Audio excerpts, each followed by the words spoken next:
এই রমাদানুল মুবারকে আমাদের কি করণীয়, কি বর্জনীয়, what to do and what not to do, এই টপিকসের উপর কিছু কথা আপনাদের সামনে উপস্থাপন করব ইনশাআল্লাহ। ওমা তৌফিকে ইল্লা বিল্লাহ। আল্লাহ তাআলা ইরশাদ করছেন, শাহরু রমাদানাল্লাযী উনজিলা ফীহিল কুরআনু হুদাল লিন্নাস وبينات من الهدى والفرقان। আল্লাহ বলেন রমাদান এমন একটা মাস যে মাসে কোরআন নাজিল করা হয়েছে, আর এই কোরআন হচ্ছে বিশ্ব মানবের জন্য পথ নির্দেশিকা, হেদায়েতের সুস্পষ্ট বর্ণনা এবং সত্য মিথ্যা পৃথক করার আসমানি মানদণ্ড রূপে জামিনে আমাদের জন্য কোরআন নাজিল করেছে কে? আওয়াজ করে বলেন তো, আল্লাহর নাজিল করা এই কোরআনে কোনো ভুল আছে? সন্দেহ আছে? সংশয় আছে? বিয়ন্ডলেস, বাউন্ডলেস, বটমলেস এমন কিতাব যেটা পড়ে গবেষণা করে এর তথ্য উপাত্ত ইনফরমেশন লেসন নিয়ে শেষ করা যায় না। সুবহানাল্লাহ। আল্লাহ বলেন এই কোরআনকে আমি রমাদানে নাজিল করেছি, যেটা বিশ্ব মানবের জন্য পথ নির্দেশিকা। এতে আছে হেদায়েতের সুস্পষ্ট বর্ণনা আর সত্য মিথ্যা পার্থক্য করার মানদণ্ড, কোনটা সত্য কোনটা মিথ্যা এটা কোরআন দিয়ে ডিফারেন্সিয়েট করা যায়। কোরআন হচ্ছে ফুরকান, to differentiate between right and wrong. কোনটা সত্য কোনটা মিথ্যা, কোনটা ভুল কোনটা নির্ভুল, এটা কোরআন দিয়ে যাচাই করা যায়। চিল্লায় বলেন ঠিক কিনা? এজন্য এই কোরআন দিয়ে আমাদের জীবন সাজাতে হবে। কোরআন দিয়ে জীবন না সাজালে জীবন আলোকিত হয় না। কোরআন দিয়ে পরিবার না সাজালে পরিবার আলোকিত হয় না। কোরআন দিয়ে সমাজ না সাজালে সমাজটা শান্তিময় হয় না। শুধু দুর্নীতি দমন কমিশন দিয়ে দুর্নীতি বন্ধ করা যায় না। কোরআনের আইন বাস্তবায়ন করা ছাড়া এই সমাজ থেকে দুর্নীতি বন্ধ করা যাবে না। চিল্লায় বলো ঠিক কিনা? আমার প্রিয় ভাইরা, এই কোরআন নাজিল হয়েছে রমাদান আল মুবারক, এই বরকতময় মাসে। তাই আমাদের উচিত আসন্ন যে রমাদান আল মুবারক, এই রমাদানে কোরআনের সাথে নিজেদের সম্পর্ককে বাড়ানো। আপনি কি জানেন কোরআন নিয়ে কোন ফেরেশতা পৃথিবীতে এসেছিল? জানেন ফেরেশতার নাম কি বলেন তো? জিবরিল আলাইহিস সালাম। সাইয়েদনা জিবরিল কোরআন নিয়ে এসেছেন, ফলে উনি হয়েছেন শ্রেষ্ঠ ফেরেশতা। বিশ্ব নবীর উপর কোরআন নাজিল হয়েছে, তাই তিনি হয়েছেন শ্রেষ্ঠ নবী। রমাদানে কোরআন নাজিল হয়েছে, তাই রমাদান হয়েছে শ্রেষ্ঠ মাস। কদরের রাতে কোরআন নাজিল হয়েছে, তাই কদর হয়েছে শ্রেষ্ঠ রাত। আমরাও যদি কোরআনের সাথে সম্পর্ক বাড়াই, আমাদের মর্যাদাও এরকম, আমাদেরকেও শ্রেষ্ঠ মানুষ বানায় দিবে কে? এজন্য কোরআনের সাথে সম্পর্ক বাড়াইতে রাজি আছেন তো? যারাই কোরআনের সাথে সম্পর্ক বাড়ায় এদের মর্যাদা বাড়ায় দেয় কে? শাবান মাস আসলে, রজব মাস আসলে সাহাবারা কি করতেন আসুন আমরা দেখি কিভাবে তারা রমাদানকে ওয়েলকাম জানাতেন। রজব শাবান আসলেই ওনারা রমাদান পর্যন্ত পৌঁছার আকুতি, আগ্রহ আর ফরিয়াদ আল্লাহর কাছে জানাতেন আর বলতেন, ইয়া আল্লাহ, রমজান পর্যন্ত আমাদের হায়াত বাড়িয়ে দাও। আল্লাহুম্মা বাল্লিগনা রমাদান। আল্লাহ তুমি রমজান পর্যন্ত আমাদের পৌঁছে দাও। আল্লাহুম্মা বারিক লানা ফি রজব ওয়া শাবান ওয়াবাল্লিগনা রমাদান। আল্লাহ রজব শাবানে বরকত দাও, আল্লাহ রমজান পর্যন্ত তুমি আমাদেরকে পৌঁছে দাও। আওয়াজ করে পড়ে না আমিন। আমার প্রিয় চাপাই নবাবগঞ্জের ভাইরা, গত বছর অনেকের সাথে আমরা একসাথে রমাদান কাটিয়েছি, তাদের অনেকে দুনিয়াতে এখন বেঁচে নাই, এরকম আছে না নাই? আচ্ছা, এই বছর যদি খুশনসিব হয় আমাদের, আমরা যদি পাই, আগামী বছরও যে রমাদান আমরা পাবো কোনো গ্যারান্টি আছে? তাহলে আসুন আমরা ভেবে নেই, হতে পারে this Ramadan could be the last and final Ramadan in our life. হতে পারে এই রমাদানই হতে পারে আমার জীবনের শেষ রমাদান। তাই আসুন আমরা আল্লাহর কাছে দোয়া করি, আল্লাহুম্মা বাল্লিগনা রমাদান। আল্লাহ তুমি রমাদান পর্যন্ত আমাদেরকে পৌঁছে দাও। আওয়াজ করে পড়েন আমিন। ইবনু রাজব আল হাম্বলি লাতাইফুল মাআরিফের মধ্যে লিখেছেন, সাহাবারা ওনারা রমাদান কেন্দ্রিক, আমাদের সালাফ সালফে সালেহিনরা রমাদান কেন্দ্রিক জীবন কাটাতেন। ওনারা রমজান আসার 6 মাস আগে আল্লাহর কাছে দোয়া করতেন, আল্লাহ রমজান পর্যন্ত পৌঁছে দাও। রমজান চলে যাওয়ার পরে বাকি 6 মাস আল্লাহর কাছে দোয়া করতেন, আল্লাহ এই রমাদানে যে ইবাদত করেছি, ইবাদতগুলো তুমি কবুল করে নাও। সুবহানাল্লাহ। তাহলে পুরো বছর রমাদান কেন্দ্রিক জীবন। রমজান আসার আগে 6 মাস দোয়া করতো, আল্লাহ আমরা যেন রমজান পাই। রমজান চলে যাওয়ার পরে বাকি 6 মাস বলতো, আল্লাহ রমজানে যে ইবাদত করেছি এগুলো তুমি কবুল করে নাও, সুবহানাল্লাহ। আবার এই শাবান মাসে আল্লাহর হাবিব সাল্লাল্লাহু আলাইহি ওয়াসাল্লাম সবচেয়ে বেশি রোজা রাখতেন। এই শাবান শেষে আমাদের মধ্যে আগমন করবে রমাদান, এবং এই রমাদানুল মুবারক আল্লাহ তাআলা আমাদের জন্য সিয়াম ফরজ করেছেন। কি ফরজ করেছেন? তিনি সূরাতুল বাকারার 183 নম্বর আয়াতে ইরশাদ করছেন, রাব্বুল আলামিন বলেন, ইয়া আইয়ুহাল্লাযীনা আমানু কুতিবা আলাইকুমুস সিয়ামু কামা কুতিবা আলাল্লাযীনা মিন ক্বাবলিকুম লাআল্লাকুম তাত্তাকুন। আল্লাহ বলেন, ও বিশ্বাসীরা শোনো শোনো, তোমাদের জন্য সিয়ামকে ফরজ করা হয়েছে, ঠিক যেমন ভাবে তোমাদের পূর্ববর্তী উম্মতদের উপরও সিয়ামকে ফরজ করা হয়েছিল, লাআল্লাকুম তাত্তাকুন, যাতে করে তোমরা সবাই মুত্তাকি হতে পারো। সুবহানাল্লাহ বলেন, যাতে করে তোমরা আল্লাহ সচেতন হতে পারো। তাহলে সিয়ামকে, এই সামনে যে রমাদান আসতেছে আমার প্রিয় ভাইয়েরা, এই পুরো রমাদান ব্যাপী সিয়াম সাধন করা, সিয়াম পালন করাকে আমাদের জন্য ফরজ করে দিয়েছে কে? এটা শুধু আমাদের উপরই ফরজ না, আমাদের আগে যত জাতিগোষ্ঠী এই পৃথিবীতে এসছে সবার উপরে সিয়াম পালনকে ফরজ করেছে কে? তবে ধরনটা ভিন্ন ছিল, এক এক জাতিগোষ্ঠীর জন্য এক এক ধরনের ছিল।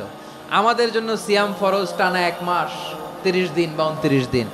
পূর্ববর্তী অনেক উম্মতের উপর 1 মাস ছিল না, 3টা ফরজ ছিল। কয়টা? প্রতি মাসের 13, 14, 15 ফরজ ছিল তাদের জন্য। কারো জন্য শুধু একটা, আশুরার রোজা। কোন কোন উম্মতের জন্য 10টা। কোন কোন উম্মতের জন্য রোজা ফরজ ছিল মৌনতার রোজা, আরবিতে বলে সওমুল ইনসাত, মানে সারাদিন খেতে পারবে, পান করতে পারবে, স্ত্রীর সাথে মেলামেশা করতে পারবে, কিন্তু কথা বলতে পারবে না। কথা বললেই তাদের রোজা ভেঙে যেতে। পড়েন সুবহানাল্লাহ, কি অদ্ভুত ব্যাপার! মৌন সম্মতির রোজা। যেমনটি সাইয়্যিদাতুনা মারিয়াম আলাইহাস সালাম বলেছেন, ইন্নী নাযারতু লির-রাহমানি সাওমা ফালান উকাল্লিমাল ইয়াওমা ইনসিয়া। তিনি বলেছেন, আজকে আমি রহমানের জন্য, মানে আল্লাহর জন্য রোজা মানত করেছি, আজকে আমি কারোর সাথে কথা বলতে পারবো না। তো রোজা রাখলে কথা বলতে পারবে না কেন? কারণ ওই শরীয়তে রোজার বিধান ছিল সকাল থেকে সন্ধ্যা খেতে পারবেন, পান করতে পারবেন, কিন্তু কথা বলতে পারবেন না। কথা বললেই রোজা ভেঙে যেত। সুবহানাল্লাহ বলেন।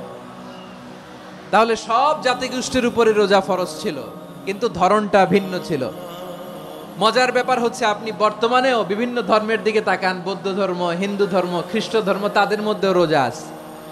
ইংরেজরা, খ্রিস্টানরা এটাকে বলে ফাস্টিং। কি বলে? ফাস্টিং।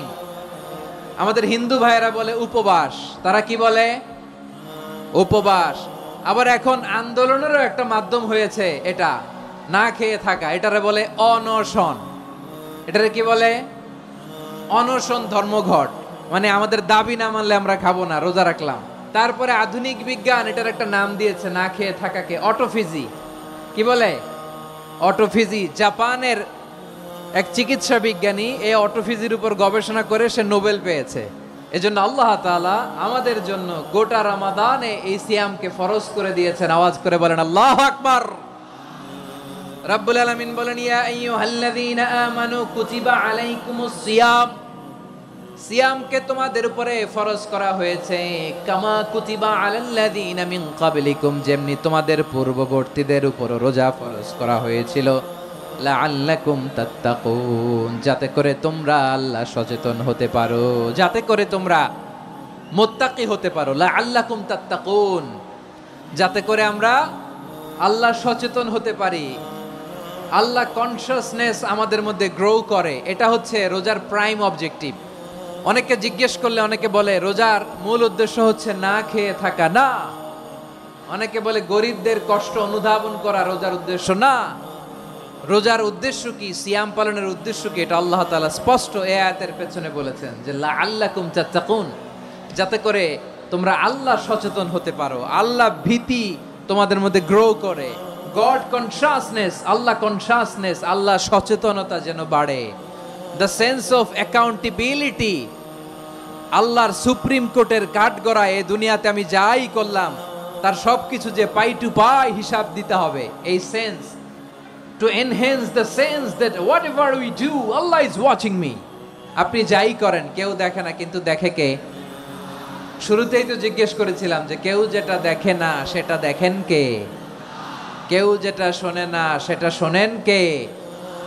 এর নাম হচ্ছে লাআল্লাকুম তাত্তাকুন, যাতে করে তোমরা আল্লাহ সচেতন হতে পারো, আল্লাহ ভীরু হতে পারো। দুনিয়ার কেউ দেখে না, কিন্তু আল্লাহ দেখে। এটাই রোজার মূল শিক্ষা। আমার প্রিয় ভাইরা, আপনি লুকিয়ে লুকিয়ে ঘরের ভেতরে অন্যায় করেছেন, পাপ করেছেন, আপনার বাবা দেখে নাই, মা দেখে নাই, স্ত্রী দেখে নাই, কিন্তু দেখেছে কে? আল্লাহর চোখ ফাঁকি দেয়া যায়? আচ্ছা, বুঝে থাকলে বলেন তো, সিসি ক্যামেরার চোখ ফাঁকি দেয়া যায় কি যায় না? পুলিশের চোখ, র্যাবের চোখ, বিমানবন্দরে কাস্টমস অফিসারের চোখ, কিন্তু আমার আল্লাহর চোখ। এই সেন্সটা নিয়ে আসা নিজের মধ্যে, আমি what ever I do Allah is watching me, যাই করি আল্লাহ দেখে। লাআল্লাকুম তাত্তাকুন। রমাদানের রোজা, ইফতারি, সিয়াম, ইবাদত সব কিছুর মধ্য দিয়ে আপনাকে খেয়াল করতে হবে যে লাআল্লাকুম তাত্তাকুন এই স্ট্যান্ডার্ড এটা অ্যাচিভ হচ্ছে কিনা আমাদের, যাতে করে তোমরা মুত্তাকি হতে পারো, আল্লাহ ভীরু হতে পারো। তাকওয়া, এটা হচ্ছে the essence of Islam. What is তাকওয়া? তাকওয়া মানে কি? তাকওয়ার সংজ্ঞা অনেকে অনেক ভাবে দিয়েছেন। আমি সরাসরি সাহাবাদের কাছ থেকে একটা সংজ্ঞা আপনাদের শোনাচ্ছি। ওমরে ফারুক রাদিয়াল্লাহু তাআলা আনহু উবাই ইবনে কাব রাদিয়াল্লাহু তাআলা আনহুকে জিজ্ঞেস করেছিলেন, ইয়া উবাই মা হুয়া তাকওয়া? হে উবাই, তাকওয়া কি? তাকওয়া কাকে বলে? উবাই ইবনে কাব তিনি প্রশ্নের উত্তর না দিয়ে উনিও আবার প্রশ্ন ছুড়লেন। তিনি বললেন, ইয়া আমিরাল মুমিনিন, আমা সালাকতা তরিকান যা শাউক? আপনি কি কাঁটাযুক্ত রাস্তা দিয়ে মরুভূমিতে কখনো হেঁটেছেন? যে রাস্তার চারদিকে ক্যাকটাস, গুলমলতার কাঁটা, হেঁটেছেন? ওমরে ফারুক বললেন, নাম, হেঁটেছি। বালা, হেঁটেছি। কাইফা আমিলতা, কিভাবে হেঁটেছেন? ওমরে ফারুক বললেন, শাম্মারতু ওয়াজতাহাতু, আমি আমার জামা, জুব্বা আর চাদর আটোসাটো করে গায়ের সাথে এমন ভাবে মিলিয়ে রেখেছি, এমন সাবধানে হেঁটেছি যাতে করে মরুভূমির ক্যাকটাসের গুলমলতার কাঁটা আমার গায়ে বিঁধে না যায়। উবাই ইবনে কাব বললেন, ফাযালিকা হুয়া তাকওয়া। আরে তাহলে আপনি তো ঠিকই জানেন তাকওয়া মানে কি, এটাই তো তাকওয়া। ওই রাস্তা দিয়ে যেভাবে হেঁটেছেন, পুরো দুনিয়ার জিন্দেগিটা এইভাবে সাবধানে চলার নামই হচ্ছে তাকওয়া। চিল্লায় বলো ঠিক কিনা? এই দুনিয়াতে পাপ পঙ্কিলতা থাকবে, শয়তানির হাতছানি থাকবে, অপরাধ প্রবণতা থাকবে, নফসের খায়েশ থাকবে, অন্যায়ের হাতছানি থাকবে। সব কিছুকে দোলে মুচড়ে পেছনে ফেলে সাবধান হয়ে এই দুনিয়ার সিরাতুল মুস্তাকিমের পথে চলতে হবে। যেই রাস্তা শুরু হয়েছে দুনিয়াতে, শেষ হয়ে গিয়েছে আল্লাহর জান্নাতের ভেতরে। চিল্লায় বলেন ঠিক কিনা? আমার প্রিয় চাঁপাইনবাবগঞ্জের ভাইয়েরা, এটার নামই তাকওয়া।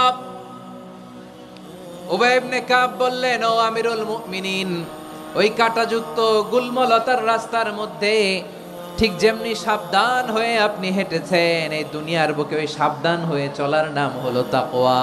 সুবহানাল্লাহ। তাকওয়ার শুধু দুইটা নমুনা আপনাদের সামনে পেশ করব, আপনাদের ক্লিয়ার হয়ে যাবে। একটা নমুনা তো দিলাম, আরেকটা নমুনা, সেটাও ওমরে ফারুক রাদিয়াল্লাহু তাআলা আনহুর জীবনী থেকে। উনি ছিলেন ন্যায়পরায়ণ শাসক। রাত্রিবেলা প্রজাদের কি হাল হাকিকত, কি অবস্থা, ঘুরে ঘুরে প্যাট্রোলিং করতেন পুলিশের মতো। সারা রাত তিনি ঘুরেছেন কার কি অবস্থা দেখে, শেষ রাতে তিনি ফিরে আসতেছেন। তিনি থাকতেন, সহিহ বুখারীতে এসেছে, কানা ইয়াসকুনু ফি আওয়ালিল মদিনা, মদিনার উঁচু এলাকায় থাকতেন। তো ফিরে আসার সময় উনি একটা প্রাচীর বেষ্টিত ঘরের পাশে দুইজন নারীর কথোপকথন শুনতে পেলেন।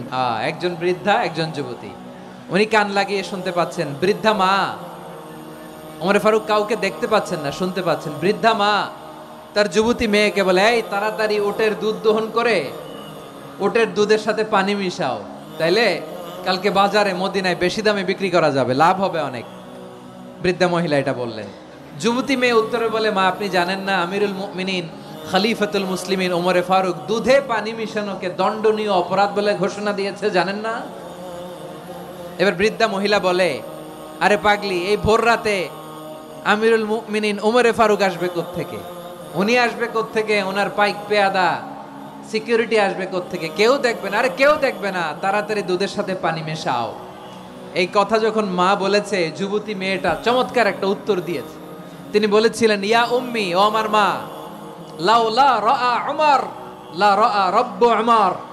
ও আমার প্রিয়তমা মা, আপনি ঠিকই বলেছেন, গভীর রাতে ওটের দুধে পানি মিশালে ওমর দেখবে না, কিন্তু মা খেয়াল রাখবেন ওমর যদি নাও দেখে, ওমরের রব কিন্তু দেখে। চিল্লায় বলেন ঠিক কিনা? দিস ইজ কল্ড তাকওয়া। এজন্য রব্বুল আলামিন বলেন লা তুদরিকুহুল আবসার ওয়া হুয়া ইউদরিকুল আবসার ওয়া হুয়াল লাতীফুল খাবীর। তিনি এমন সত্তা, দুনিয়ার কোন চোখ তাকে দেখে না, কিন্তু দুনিয়ার সবগুলো চোখকে, সব মানুষের অ্যাক্টিভিটিসকে আরশের উপর থেকে সব কিছু মুহূর্তে মুহূর্তে দেখতে পান কে?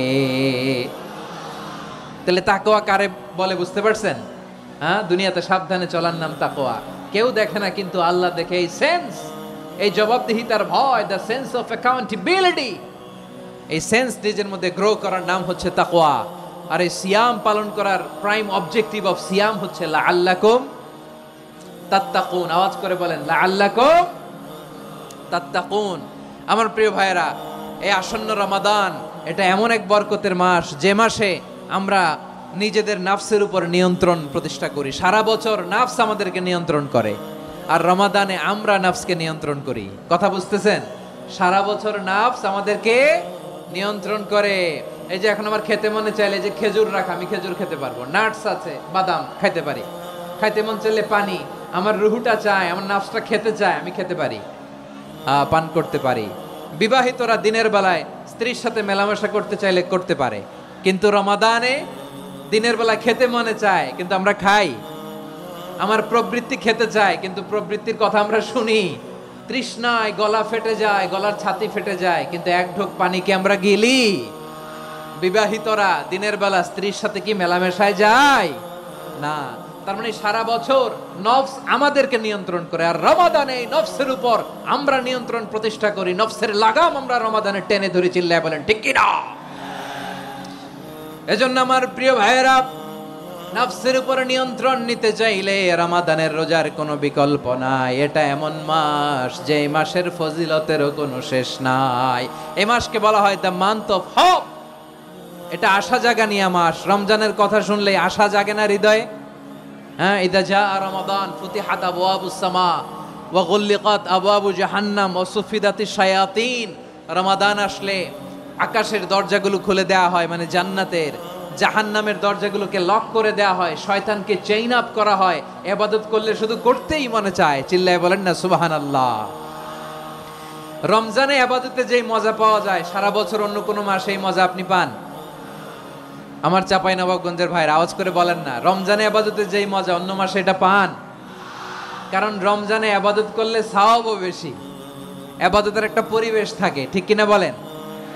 অন্য মাসে ইবাদত করলে এর সওয়াব পাওয়া যায় গাণিতিক হারে, রমজানে ইবাদত করলে সওয়াব বাড়তে থাকে জ্যামিতিক হারে। সুবহানাল্লাহ কইবেন না? অন্য মাসে সওয়াব বাড়ে গাণিতিক হারে, রমাদানে ইবাদত করলে সওয়াব বাড়ে কিভাবে? জ্যামিতিক হারে বাড়ে। দেখেন, রমাদানে একটা নফল করলে ফরজের সমান সওয়াব, একটা ফরজ করলে 70 থেকে 700 গুণ সওয়াব। রমজানে উমরা করলে হজের সমান সওয়াব। দ্য মান্থ অফ হোপ, আশা জাগানিয়া মাস। এই মাস আমাদেরকে হোপফুল করে, আশাবাদী করে। রমাদান যেমনি দ্য মান্থ অফ হোপ, আশা জাগানিয়া মাস, এট দ্য সেম টাইম এই রমাদান হচ্ছে মান্থ অফ ওয়ার্নিং, একটা ওয়ার্নিং এর মাস। নবী যেমনি আশা জাগাইছে, আবার ওয়ার্নিং দিয়েও গেছে, খবরদার। ওয়ার্নিংটা কেমন? আল্লাহর হাবিব সাল্লাল্লাহু আলাইহি ওয়াসাল্লাম মসজিদে নববীর ভেতরে হঠাৎ তিনি মসজিদে নববীর মিম্বারে পা রেখে বললেন আমিন। দ্বিতীয় ধাপে পা রেখে বললেন আমিন, তৃতীয় ধাপে পা রেখে বললেন আমিন। সাহাবারা অবাক হয়ে বললেন ইয়া রাসূলুল্লাহ, ইয়া হাবিবাল্লাহ, 3 বার শুধু আমিন আমিন পড়লেন, কেন পড়লেন আমরা কিছু জানি না, আমাদেরকে জানিয়ে দেন কেন আপনি 3 বার আমিন বললেন। রাহমাতাল লিল আলামিন আল্লাহর হাবিব বললেন, ও আমার প্রাণের সাহাবীরা, আমি যখন মসজিদে নববীর মিম্বারের প্রথম ধাপে পা রেখেছি, সাইয়েদনা জিবরিল এসে আমাকে বলেছে, ও নবী, আপনার নাম শুনে যে ব্যক্তি আপনার উপর দুরূদ পড়ে না তার ধ্বংস আপনি বলেন আমি বলেছি আমিন। দ্বিতীয় ধাপে পা রাখার পর সাইয়েদনা জিবরিল বললেন, ইয়া রাসূলুল্লাহ, মাতা পিতাকে বার্ধক্য অবস্থায় পেয়ে তাদের সেবা করে, তাদের সাথে সদাচরণ করে যে সন্তান জান্নাত কামাতে পারলো না, তার জন্য ধ্বংস আপনি বলেন আমিন। আমি বলেছি আমিন। আবার মিম্বারের তৃতীয় ধাপে ঠিক যখনই আমি পা রাখলাম, সাইয়েদনা জিব্রাইল বললেন, নবী, রমজান মাস পাওয়ার পরে এই মাসে ইবাদত করে যে ব্যক্তি নিজের গুনাহ মাফ করাতে পারলো না, তার জন্য ধ্বংস। আপনি আওয়াজ করে পড়েন আমিন। কত বড় ধমক, কত বড় ওয়ার্নিং দেখছেন! যে রমাদান পেয়েছে, কিন্তু রমাদানের ইবাদত করার মধ্য দিয়ে সে নিজেকে জাহান্নাম থেকে মুক্ত বানাতে পারলো না, তার উপর আল্লাহ লানত, তার জন্য ধ্বংস। সাইয়েদনা জিব্রাইল বলেছেন আমিন, স্বয়ং বিশ্বনবীও বলেছেন আমিন। আওয়াজ করে পড়েন নাউযুবিল্লাহ। তাহলে রমজান আসবে আর আমরা নিজেদেরকে জাহান্নামীদের লিস্ট থেকে নাম কাটিয়ে জান্নাতীদের লিস্টে উঠাতে পারবো না। এর চেয়ে বড় হতভাগা কি আর কেউ থাকতে পারে? তাহলে রমাদানের এই রহমত, বরকত, মাগফিরাত, ফজিলত আমাদের কামাই করার দরকার আছে না নাই? আমার প্রিয় ভাইরা, আপনি পৃথিবীতে যত ইবাদত করেন সব ইবাদতের সওয়াব নির্ধারিত। এটা পাবেন বা ওইটা পাবেন, এই সওয়াব জান্নাতে, এই বাড়ি ওই বাড়ি। শুধু সিয়ামের সওয়াবটা অনির্ধারিত। কুল্লু আমালি ইবনে আদম ইউদাআফ আল হাসানাতু আশরু আমসালিহা ইলা 700 দি'ফিন ইল্লা সাওম। সব নেক আমলের সওয়াব বাড়তে বাড়তে 700 গুণ, কিন্তু রোজা ছাড়া। রোজার সওয়াব কি হবে? বান্দা খালি রোজা রাখে, ফেরেশতারা কিছু লিখতে পারে না আমল নামায়, কারণ আল্লাহ বলে এটা কিছু লিখিস না, কারণ as-সাওমু লি, এই রোজা রাখছে আমার জন্য, ওয়া আনা আজজি বিহি, এই রোজার সওয়াব, প্রতিদান, অ্যাওয়ার্ড এটা কিয়ামতের দিন আমি আল্লাহ নিজ হাতে দেব, নিজ হাতে দেব। আরেক বর্ণনায় এসেছে ওয়া আনা উজজা বিহি, আমি আল্লাহ নিজেই হয়ে যাব রোজার প্রতিদান। সুবহানাল্লাহ পড়েন। আবার আল্লাহর হাবিব বলেন, ইন্না ফিল জান্নাতি সামানিয়াতু আবওয়াব, জান্নাতের দরজা মোট 8টা। ফিহা বাবুন ইউসাম্মা আর-রায়্যান, 8টা দরজার মধ্যে স্পেশাল একটা দরজা আছে, ওই দরজাটার নাম হলো আর-রায়্যান। রায়্যান দরজা, লা ইয়াদখুলুহু ইল্লা সাইমুন, রোজাদাররা ছাড়া কেউ ওই রায়্যান দরজা দিয়ে জান্নাতে ঢুকতে পারবে না। শুধু রোজাদারদের জন্য ওই দরজাটা খোলা থাকবে। দরজাটার নাম আর রায়্যান। শব্দটা কেমন লাগে? ভালো লাগে। অনাগত সন্তান যদি কারো আসে, ছেলে সন্তান, নাম রেখে দিয়েন আর রায়্যান। কি নাম? লা ইয়াদখুলুহু ইল্লা সাইমুন, রোজাদাররা ছাড়া কেউ ঢুকতে পারবে না। মান দাখালাহু লাম ইয়াজমা আবাদা, একবার যে এই গেট দিয়ে ঢুকবে, he will never be thirsty again, তার গলা থেকে চিরকালের জন্য আল্লাহ তৃষ্ণা মিটায়া দিবে। আমরা এই রায়্যান দরজা দিয়ে সেদিন জান্নাতে ঢুকতে চাই কি চাই না? আমার প্রিয় ভাইরা, প্রতি রাতে রমাদানে আল্লাহর ফেরেশতারা আহ্বান জানায়, ইয়া বাগিয়াল খাইরি আকবিল, ইয়া বাগিয়াশ শাররি আকসির, হে কল্যাণের পথের যাত্রী, আকবিল, প্রসিড, আরো ইবাদত করো, আগাও আগাও, আরো জান্নাতের নাজ নেয়ামত কামাও। হে অকল্যাণের পথের যাত্রী, আকসির, স্টপ স্টপ, অনেক হয়েছে। আন্না, এই রমাদান এটা পাপের মাস নয়, এটা ইবাদত করে জান্নাত কামানোর মাস। চিল্লায় বলো ঠিক কি না? ওয়ালিল্লাহি উতাকাউ মিনান নার ওয়াযালিকা কুল্লা লাইলা, রমাদানের প্রতি রাতে আল্লাহ তাআলা এরকম লাখো বনি আদমকে মাফ করে দেওয়ার ঘোষণা দেয়, নাজাতের ঘোষণা দেয়। আমরা আল্লাহর পক্ষ থেকে মাফ, নাজাত চাই কি চাই না? আর কিছু যে চাই না আমি, চাই গো নাজাত, আল্লাহ তোমার কাছে আমার এই মুনাজাত। আর কিছু যে চাই না আমি, চাই গো নাজাত, আল্লাহ তোমার কাছে আমার এই মুনাজাত, আল্লাহ তোমার কাছে আমার এই মুনাজাত। পড়েন আমিন। তাহলে রমাদানকে আমরা বুদ্ধিমানের মতো কাজে লাগাতে চাই কি চাই না? বুদ্ধিমানের মতো কাজে লাগাইতে হবে। মুমিনরা স্মার্ট হয়। এই রমাদানে আমাদের কি করণীয়, কি বর্জনীয়? সংক্ষেপে 7টা করণীয় 7 মিনিটে, 7টা বর্জনীয় 7 মিনিটে বলে আমরা বিদায় নিব ইনশাআল্লাহ। বলেন, আসন্ন রমাদানে আমাদের 7টি করণীয়। 1 নাম্বার করণীয়, এই রমাদানকে আপনি কোরআনময় করে তুলুন। কোরআনময় করে তুলুন 2025-এর রমাদান। এই হচ্ছে আজকের প্রোগ্রামের স্লোগান। কোরআনময় করতে রাজি আছেন? কোরআন তেলাওয়াত করতে রাজি আছেন? আমার প্রিয় ভাইরা, ধীরস্থির ভাবে কোরআন তেলাওয়াত করুন, তাড়াহুড়ো করে নয়। আনাস রাদিয়াল্লাহু তাআলা আনহু বলতেন, রুব্বা কারি লিল কোরআন ওয়াল কোরআনু ইয়ালআনহু, কোরআনের অনেক কারি আছে যারা কোরআন পড়ে কিন্তু সওয়াব পায় না, বরং আল্লাহর কোরআন তার বিরুদ্ধে আল্লাহর দরবারে নালিশ করে আর লানত করতে থাকে। আমরা কি ওইরকম কোরআনের তেলাওয়াতকারী হতে চাই? না। ধীরস্থির ভাবে ওয়ারাত্তিলিল কোরআন তারতিলা, তারতিলের সাথে পড়বেন। বিষ্ণু ঈসা ইসলাম কানা ইয়ামুদ্দু সাওতাহু মাদ্দান, টেনে টেনে পড়তেন। আলহামদুলিল্লাহি রাব্বিল আলামিন আর রহমানির রহিম মালিকি ইয়াউমিদ্দিন ইয়্যাকা না'বুদু ওয়া ইয়্যাকা নাস্তাঈন ইহদিনাস সিরাতাল মুস্তাকিম সিরাতাল লাযীনা আন'আমতা আলাইহিম গায়রিল মাগদুবি আলাইহিম ওয়ালাদ-দাল্লিন। কানা ইয়ামুদ্দু সাওতাহু মাদ্দান, টেনে টেনে পড়তেন। ওয়া কানা ইউকাত্তিউ আয়াতান আয়াতান, প্রত্যেক আয়াত পড়ে পড়ে তিনি থামতেন। এভাবে কোরআন পড়তে হবে। আমাদের অনেক মা বোনেরা আজকের এই চাঁপাইনবাবগঞ্জের প্রোগ্রামের অনেকগুলো মহিলা প্যান্ডেল আমি ল্যান্ডিং করার সময় দেখেছি। আমার অনেক বোনেরা ওনারা কোরআন খতম করতে যে এমন ভাবে তেলাওয়াত করেন, কোরআন তেলাওয়াতের আদব আর অবশিষ্ট থাকে না। আমরা তারতিলের সাথে তেলাওয়াত করব, যেমনটি আমি পড়ে শোনালাম। বিষ্ণু সাল্লাল্লাহু আলাইহি ওয়াসাল্লাম প্রতি আয়াত শেষে থামতেন, টেনে টেনে পড়তেন, তারতিলের সাথে পড়তেন, সুর করে পড়তেন। মান লাম ইয়াতাগান্না বিল কোরআন ফালাইসা মিন্না, যে সুর করে কোরআন পড়ে না সে আমার উম্মত হতে পারে। যায়িনুল কোরআন বিআসওয়াতিকুম, বিষ্ণু বলেন সুর করে কোরআন পড়বা। অনেকে কোরআনের খতম তুলবার জন্য কোরআনরে একেবারে খতম করে দেয় না। আপনি ধীরস্থির ভাবে পড়ে যদি খতম দিতে পারেন মাশাআল্লাহ, না পারলে যতটুকু পারেন পড়বেন। এরপর অনুবাদ পড়ার চেষ্টা করবেন, তাফসীর পড়ার চেষ্টা করবেন। আপনাদের জন্য এক অনন্য উপহার রয়েছে আমার পক্ষ থেকে, এক নজরে কোরআন 114 সূরার সারমর্ম, সার নির্যাস আমরা নিয়ে এসেছি এখানে। বাংলা ভাষায় আমার জানা মতে খুব সম্ভবত এই প্রথম কাজ, কেউ করে নাই। আরবিতে পাবেন এরকম অনেক বই, ইংরেজিতে কিছু কাজ আমরা দেখেছি, কিন্তু বাংলায় পাবেন না। এত চমৎকার ভাবে আমরা সূরাগুলোর সারমর্ম, সার নির্যাস তুলে ধরার চেষ্টা করেছি। 5 পৃষ্ঠায় আপনি জেনে যাবেন এই সূরার সেন্ট্রাল থিম কি, এই সূরায় কি কি নিয়ে আলোচনা করা হয়েছে, এই সূরা থেকে মূল লেসন কি, মূল শিক্ষা কি, সহজে আপনারা বুঝে যাবেন। সুযোগ হলে এটা সংগ্রহ করবেন। আপনারা যে কোনো ধরনের ভালো অনুবাদ আপনারা পড়বেন, তাফসীর পড়বেন। আমরা কোরআনময় করতে চাই। খতম কোরআনে রমাদানের 1 খতম দেওয়ার একটা সহজ পদ্ধতি হচ্ছে রমাদানের প্রতি নামাজের পরে 4 পৃষ্ঠা। প্রতি নামাজের পরে কয় পৃষ্ঠা? 4 পৃষ্ঠা। তাহলে 5 ওয়াক্তে 4 পাঁচা 20 পৃষ্ঠা। হেফজে কোরআনগুলো 20 পৃষ্ঠা 1 পারা। এভাবে 30 দিনে আপনার 1 খতম হয়ে যাবে।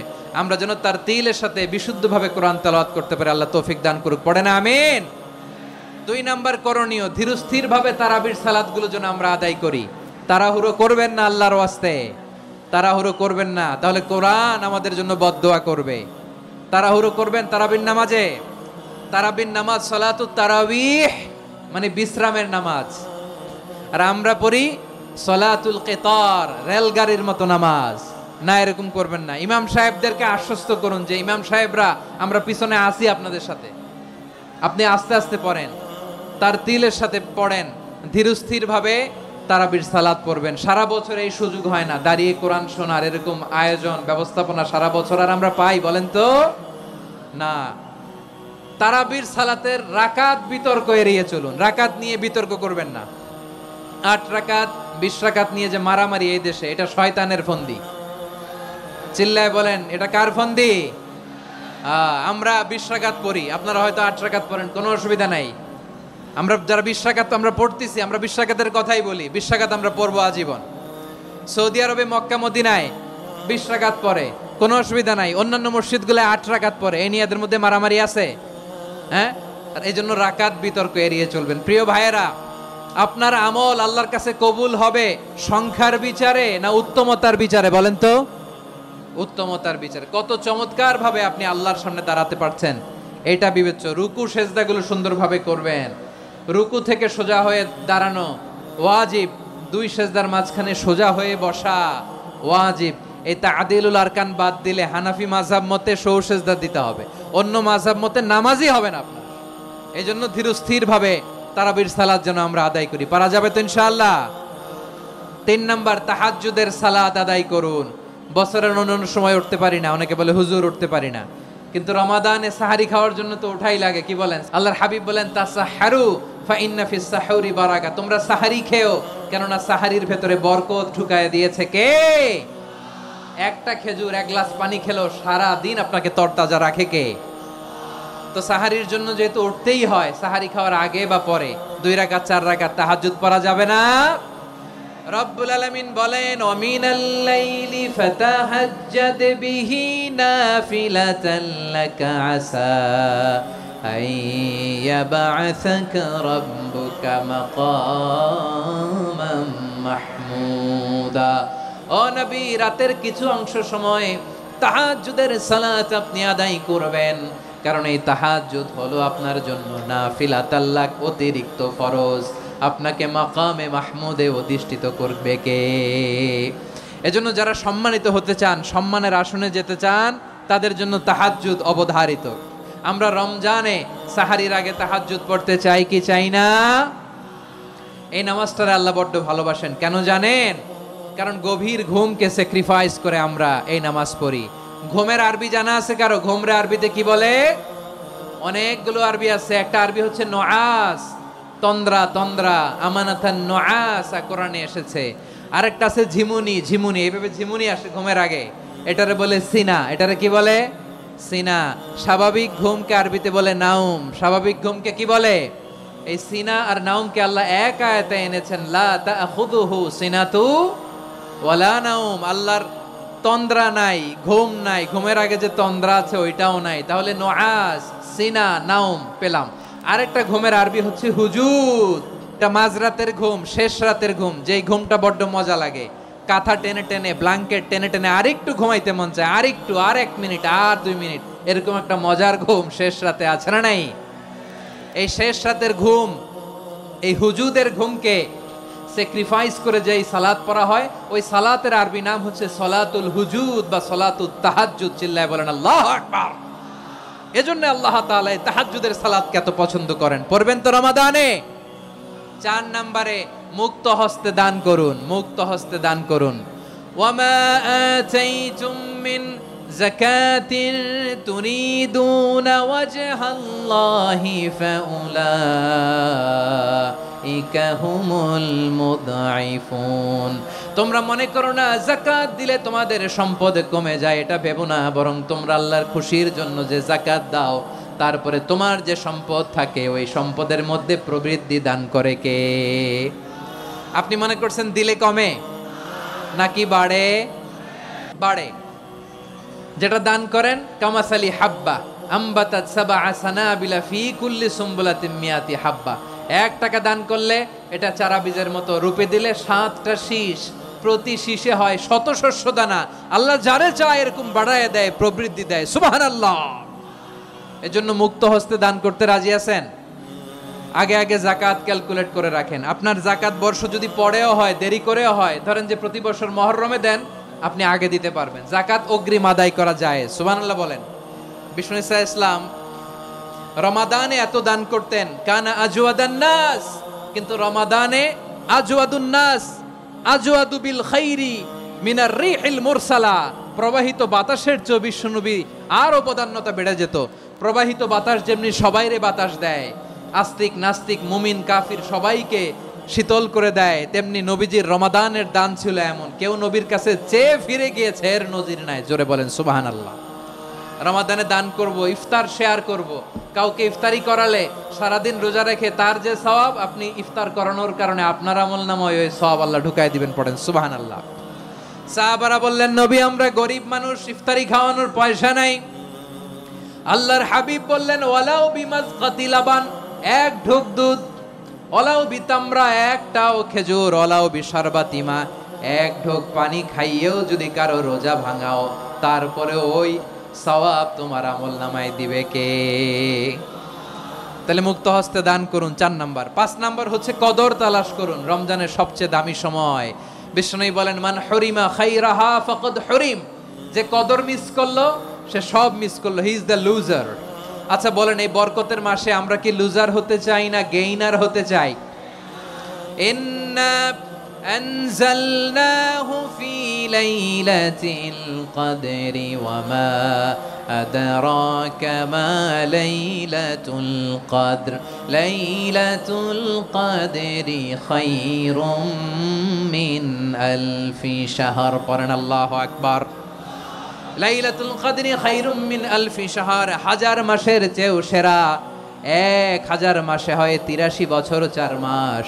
83 বছর 4 মাস টানা ইবাদত করলে যেই সওয়াব, কদরের রাতে ইবাদত করলে অতটুকু সওয়াব আপনি পাবেন, আল্লাহ সেটা বলে নাই। আল্লাহ বলে তার চাইতে বেশি সওয়াব দিয়ে আপনার আমলনামা ভরে দিবে কে? কদর যেন মিস না হয়। 21, 23, 25, 27, 29 নাকি খালি 27? না, ফালতামিসু ফিল আশরিল আওয়াখিরি ফিল মিনাল ভিতরি, রমজানের শেষ দশকের বেজর রাতগুলোকে কদর হিসেবে তালাশ করো। আল্লাহর হাবিব সাল্লাল্লাহু আলাইহি ওয়াসাল্লাম শেষ 10 দিন টানা ইবাদত করতেন, টানা ইবাদত। ইদা জাআল আশরু আহিয়াল লাইলা আইকাযা আহলা ওয়া জাদ্দা ওয়া শাদ্দাল মিজার। সারা রাত জেগে ইবাদতের নজির নবীজির নাই, শুধু রমজানের শেষ দশক ছাড়া। সুবহানাল্লাহ বলেন। নিজেও ঘুমাতেন না, ফাতেমা রাদিয়াল্লাহু তাআলা আনহু, আলী রাদিয়াল্লাহু তাআলা আনহু কাউকে ঘুমাতে দিতেন না, সবাইকে জাগিয়ে তুলতেন। আমরা সারা রাত জেগে ইবাদত করব, রাজি আছেন তো? কদর যেন আমাদের মিস না হয়। আজকে থেকেই ক্যালেন্ডারে মার্ক করে রাখেন, সব কাজ পেছনে ফেলে, সব ব্যস্ততাকে পেছনে ফেলে ইবাদতের জন্য আমরা প্রস্তুত থাকব কদরের রাতে। কোনোভাবে কদর যেন আমাদের মিস না হয়, ইনশাআল্লাহ। বলেন তো সবাই। 6 নম্বরে পারলে ইতিকাফ করবেন। আল্লাহর হাবিব সাল্লাল্লাহু আলাইহি ওয়াসাল্লাম প্রতি বছর 10 দিন ইতিকাফ করতেন। যে বছর ইন্তেকাল করবেন সে বছর 20 দিন ইতিকাফ করেছেন। আপনি বলবেন হুজুর ইতিকাফ না করলে সমস্যা কি? আমার নবী একটা ইবাদত সারা জীবনেও ছাড়ে নাই, আর আপনি জীবনে একবারও করেন নাই। এবার হিসাব আপনার কাছে। না পারলে অন্তত রাত্রি বেলাগুলো মসজিদে কাটাবেন। পারবেন তো ইনশাআল্লাহ? সব শেষে শিশু এবং নারীদের ব্যাপারে বিশেষ খেয়াল রাখবেন। শিশুদের রমাদানের ব্যাপারে উৎসাহ দেন, তাদের প্রস্তুতি নেওয়ান, তাদেরকে রোজা রাখতে দিবেন। আমার ভাইয়েরা এবং বোনেরা, পর্দার আড়ালে মায়েদেরকে বলবো, চাপাই নবাবগঞ্জের মায়েরা, 1 দিন 2 দিন না খেয়ে থাকলে আপনার ছেলে মেয়ে মারা যাবে না। ওদেরকে উৎসাহিত করেন, ওদের ছোট্ট যারা রাখতে দেন, বলেন যে বাবা সকাল থেকে দুপুর পর্যন্ত না খেয়ে থাকলে তোমার অর্ধেক রোজা, এরকম 2 দিন অর্ধেক মিলে তোমার 1 রোজা। এরকম আমি কত রোজা রাখছি ছোটবেলায় কোনো হিসাবই নাই। আমার দাদি বলতো সকাল থেকে না খেয়ে দুপুর 12টা পর্যন্ত রাখলে নাকি অর্ধেক হয়, এরপরের দিন অর্ধেক, 2 অর্ধেক মিলে 1 রোজা। এটা তো আসলে রোজা হয় না, কিন্তু তাকে উৎসাহ দেয়া। ইফতার প্রোগ্রামগুলোতে নিবেন আমাদের বাচ্চাদেরকে, দেখবেন যে ওর ক্ষুধা লাগতেছে, খায় না, কারণ কেউ খায় না। একজন আজান দিচ্ছে, সবাই খেজুর নিয়ে ইফতার করতেছে। এই দৃশ্য, এই ট্র্যাডিশন, এই ইবাদত, এই তারবিয়া ওর আগামীর জীবনটাকে সুন্দর করবে। চিল্লায় বলেন ঠিক কি না? এভাবে আগামীর প্রজন্মকে আমাদের গড়তে হবে। শিশুদের রোজার ব্যাপারে প্রস্তুতি নিন, উৎসাহ দিন। আর নারীদেরকে কষ্ট দিবেন না। সারা দিন পেঁয়াজু, আলুর চপ, বেগুনি, পাকোড়া, ছোলা, মুড়ি, শরবত, রুয়াবজা আছে না নাই? বানাতে বানাতে আমাদের বোনেরা কাহিল হয়ে যায়, আর তারাবি পড়তে পারে না, ইবাদত করতে পারে না। আমরা যেন আমাদের বোনদের প্রতি ইহসান করি। পারবেন তো সবাই? এই 60টি করণীয়, 60টি বর্জনীয়। 1 নাম্বার, বিলম্বে ইফতার করবেন না কখনো। 1 নাম্বার, দেরি করে ইফতার করা নিষিদ্ধ। ইহুদিরা দেরি করে ইফতার করে। লা ইয়াজালুন নাসু আলা খাইরিন মা আজ্জালুল ফিতরা। বিশ্বনবী বলেছেন, এই উম্মত যতদিন আগে আগে ইফতার করবে, এই উম্মতের কপাল থেকে কল্যাণ কেউ ছিনিয়ে নিতে পারবে না। চিল্লায় বলেন ঠিক কি না? আজানের জন্য বসে থাকবেন না, সময় দেখবেন। স্থানীয় সময় যখন সূর্যাস্ত হওয়া মাত্রই বিসমিল্লাহ, খেজুর খেয়ে ফেলবো। পারবেন তো? 2 নাম্বার, রমাদানের পবিত্রতা বজায় রাখবো। কোনো তর্ক বিতর্ক, অশ্লীলতায় আমরা জড়াবো না, ঝগড়া করবো না, সরাসরিও না, ফেসবুকেও না। করবেন? কেউ গালি দিলে বলবেন ইন্নী ইমরুউন সায়েম, আমি রোজাদার। আল্লাহর হাবিব শিখিয়েছেন, কেউ যদি তোমার গালি দেয়, কটু কথা বলে, অশ্লীল কথা বলে, রমজানে তুমিও বলতে পারবে না। তুমি বলতে পারবা ইন্নী ইমরুউন সায়েম, আমি রোজাদার। আজকে থেকে নিয়ত করেন, রমজানে কেউ গালি দিলে আপনি একটা গালি দিবেন নাকি? কে বলবেন? রোজাদার, রমজানের পবিত্রতা আমি ভঙ্গ করতে পারবো না। অশ্লীল নাটক, সিনেমা আমরা দেখবো না। ব্যাড হ্যাবিট থাকলে রমাদানে এটা ছাড়ার মহা সুযোগ। স্মোকিং এর অভ্যাস আছে অনেকের, ঠিক কিনা? যদি কারো থাকে, কে করে হাত তোলালাম না আমি। এই রমাদানে এই স্মোকিং হ্যাবিট থেকে আমরা বেরিয়ে আসবো, ঠিক কিনা বলেন? তিন নাম্বার, আমরা মিথ্যা বলবো না। বিশ্বনবী বলেন, মানলাম ইয়াদা কাওলা যুরি ওয়াল আমালা বিহি ফালাইসা লিল্লাহি হাজাতুন ফি আইয়াদা তাআমাহু ওয়া শারাবা। যে রমজানে মিথ্যা কথা, মিথ্যা কাজ, মিথ্যা সাক্ষী ছাড়তে পারে নাই, তার না খেয়ে থাকা, উপবাস থাকা দিয়ে আল্লাহর কিছু যায় আসে না। এজন্য মিথ্যার সাথে আমাদের কোনো সম্পর্ক আছে? মিথ্যা বলবো না। চার নাম্বার, অপচয় করব না। ইন্নাল মুবাযযিরিনা কানু ইখওয়ানাশ শায়াতিন ওয়া কানা শাইতানু লিরাব্বিহি কাফুরা। অপচয়কারী শয়তানের ভাই। আচ্ছা, যে শয়তানের ভাই ও নিজেও আর একটা কি? শয়তান।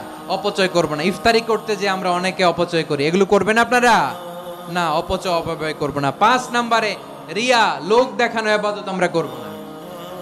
লোক দেখানোর জন্য নামাজ, রোজা, জিকির, তেলাওয়াত, দান সদকা এগুলো করলে আল্লাহর দরবারে এগুলো কবুল হবে। বিশ্বনবী বলেন, দাজ্জালের ফিতনার চেয়ে একটা বড় ফিতনার ভয় আমি করি, সেটা কি? আর রিয়া, শো অফ মেন্টালিটি, লোক দেখানো মানসিকতা। এটা থেকে আমরা বিরত থাকবো ইনশাআল্লাহ। 6 নাম্বার, অনেক গুরুত্বপূর্ণ, ব্যবসায়ী ভাইয়েরা, অনেক অসাধু ব্যবসায়ী আছে রমজান আসলে নিত্য প্রয়োজনীয় পণ্যের মূল্য বৃদ্ধি করে দেয়। এরকম আছে না নাই? এগুলো করবেন না। মজুদদারি করবেন না। পণ্যের কৃত্রিম সংকট বাজারে করবেন না। আপনি লাখ টাকা কামায়া ভাবছেন যে রোজাদারদের কষ্ট দিয়ে ধনী হবেন, এমন রোগ আল্লাহ আপনারে দিবে, কোটি টাকা দিয়েও আপনি হাসপাতালের বিল পরিশোধ করার ক্ষমতা আপনার হবে না। খবরদার। শেষ বয়সে দেখবেন কি কষ্ট আপনার হয়। আপনি রোজাদারদের কষ্ট দিচ্ছেন, আল্লাহ আপনার সুখে রাখবে? আল্লাহর দোহাই লাগে, আমার ব্যবসায়ী ভাইয়েরা এটা করবেন না। আরব বিশ্বে আমরা দেখেছি, আরব বিশ্বের ব্যবসায়ীরা সারা বছরে ব্যবসা করে, রমজানে ভর্তুকি দেয়। আর আমার দেশের কিছু অসাধু ব্যবসায়ী রমজানে গলাকাটা ব্যবসা করে আর সারা বছর সইটার উপর দিয়ে চলে। চিল্লায় বলেন ঠিক কিনা? করবেন না, এটা করবেন না। নিত্য প্রয়োজনীয় পণ্যের মূল্য বৃদ্ধি করা হারাম, পণ্যের কৃত্রিম সংকট তৈরি করা হারাম, মজুদদারি করা হারাম, রোজাদারদেরকে কষ্ট দেয়া হারাম, এটা করবেন না। 7 নম্বরে সর্বশেষ কথা, অধীনস্থ যারা আছে তাদের কাজের চাপ আপনারা কমিয়ে দিবেন। কাজের লোক, ফ্যাক্টরির ওয়ার্কার, স্টাফ, তাদের প্রতি যদি রহম করেন, আপনার উপর রহম করবে কে?